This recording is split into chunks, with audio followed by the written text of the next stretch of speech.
बिस्मिल्लाहिर्रहमानिर्रहीम, अस्सलाम वालेकुम। स्लिका किचन में वेलकम। आज हम बनाने जा रहे हैं ऑरेंज जूस फ्रूट चाट। तो चले स्टार्ट करते हैं। इस फ्रूट चाट के लिए हमें जिन चीज़ों की ज़रूरत है, 5 अदद लिए हमने केले, 2 लिए हमने सेब, 2 लिए हमने अमरूद, अंगूर लिए हैं और अनार। इनको कट करते हैं और मिलते हैं।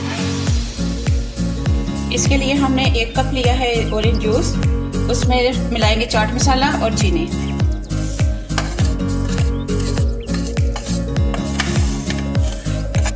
अब इसको मिक्स करेंगे अच्छी तरह से ताकि चीनी हमारी और मसाला हमारा अच्छे से मेल्ट हो जाए। अंगूर डालेंगे, केला ऐड करेंगे, एप्पल ऐड करेंगे, अमरूद ऐड करेंगे और अमरूदों के अंदर से मैंने जो है ना बीज निकाल लिए थे।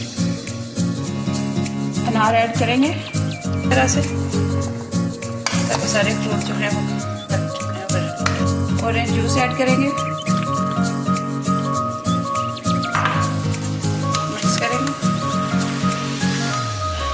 काजू करेंगे, पिस्ता ऐड करेंगे,